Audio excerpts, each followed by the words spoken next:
Live news में आपका स्वागत है। मैं हूं आपके साथ फयाज कमर। आप देख रहे हैं भारत लाइव न्यूज। दोस्तों, इस वक्त हम बात करेंगे बिहार सियासत को लेकर। आप सब जानते हैं कि बिहार के अंदर 2025 में इलेक्शन होना है और अक्टूबर नवंबर तक इलेक्शन हो जाना है, जैसा कि 2020 में हुआ था। अब इसमें हम चर्चा करेंगे ऑल इंडिया मजलिस इत्तेहादुल मुस्लिमीन की, यानी कि असदुद्दीन ओवैसी की पार्टी की। आप सब जानते हैं कि बिहार की सियासत में तमाम पार्टियां अपने अपने दम से, अपनी अपनी ताकत के मुताबिक जोर शोर और जोर लगा दी है बिहार की सियासत को अपने कब्जे में लेने की और बिहार की सियासत को जीतने के लिए। वहीं पर इससे पहले चर्चा करूँ खबर और मैं आपको बता दूं, बिहार के अंदर एक नई पार्टी आई है, जन सुराज, जिनका जो है संस्थापक जो है उनका पार्टी को बनाने वाला जो है प्रशांत किशोर है। प्रशांत किशोर, उस पार्टी को अब अपना सिंबल भी मिल चुका है, अपनी पार्टी का जो है चुनाव चिन्ह भी मिल चुका है। उस पार्टी का चुनाव चिन्ह है स्कूल का बैग। वहीं पर जो है प्रशांत किशोर ने ये कहा है कि ये मिला नहीं है बल्कि लिया गया है। स्कूल का बैग मतलब कि बेरोजगारी खत्म करने वाला स्कूल का बैग, यानी कि पूरे तमाम युवाओं को शिक्षा देने के लिए स्कूल का बैग लाया गया है वगैरह। अब बात करते हैं ऑल इंडिया मजलिस इत्तेहादुल मुस्लिमीन की। बिहार के अंदर ऑल इंडिया मजलिस इत्तेहादुल मुस्लिमीन की क्या हैसियत है और उनकी क्या ताकत है बिहार के अंदर, आपको थोड़ी वक्त में आपको मैं बता देना चाहता हूं।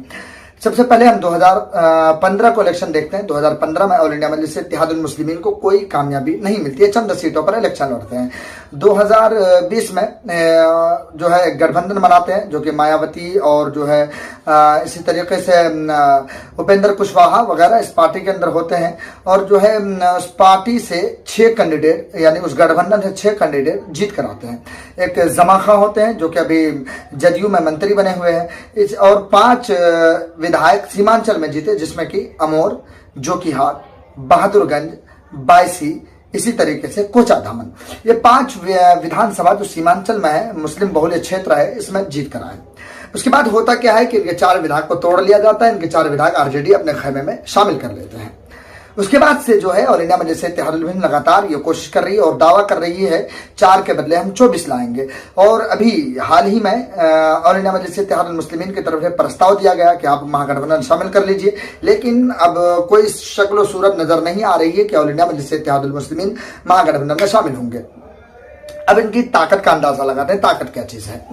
5 सीटें जो है ये 2020 में जीते थे। अब 2025 का इलेक्शन है तो कितने जीतेंगे। इनके जो है सीमांचल मजबूत है।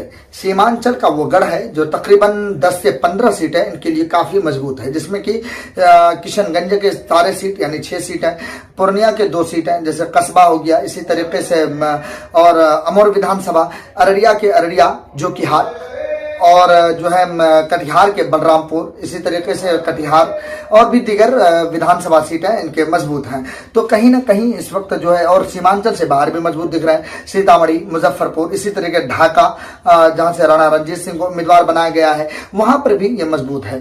लेकिन अब समझने वाली बात यह है कि क्या ऑल इंडिया मजलिस इत्तेहादुल मुस्लिमीन अकेले अपने दम पर चुनाव लड़कर ये तमाम सीटें जीत सकती है?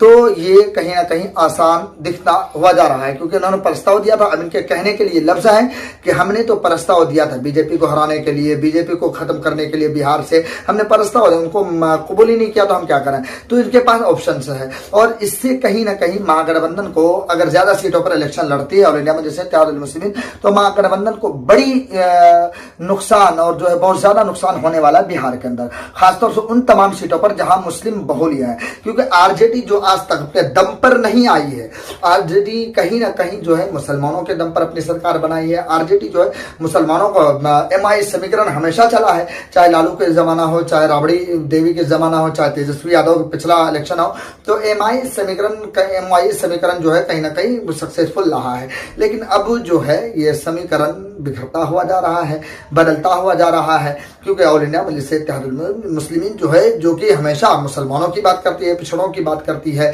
हमेशा जो है बैकवर्ड लोगों की बात करती है, तो कहीं ना कहीं इसको इसका बड़ा फायदा होने वाला है। तो ऑल इंडिया मजलिस इत्तेहादुल मुस्लिमीन इस बार इलेक्शन में जो रिपोर्ट बता रही है कि तकरीबन जो है 10 से 20 सीटें जीत सकती है ऑल इंडिया मजलिस इत्तेहादुल मुस्लिमीन। 10 से 20 सीटों का आंकड़ा जो है सी वोटर के जो इसके तौर पे बताया जाता है कि ऑल इंडिया मजलिस इत्तेहादुल मुस्लिमीन जीत सकती है। लेकिन ये देखने वाली बात होगी, इलेक्शन के बाद ही पता चलेगा, जब रिजल्ट आएगा सामने में कितना दमखम लगाया है, क्योंकि मेहनत तो बहुत हो रही है ऑल इंडिया मजलिस इत्तेहादुल मुस्लिमीन की तरफ से, लेकिन कहीं ना कहीं इसकी वजह से आरजेडी को बड़ा नुकसान होगा और बड़ा नुकसान उठाने वाले भी हैं। आपका क्या ख्याल है? अब अपना कीमती राय जो है वीडियो के कमेंट सेक्शन में जरूर बताएं। फिर मिलते हैं अगली रिपोर्ट में। शुक्रिया।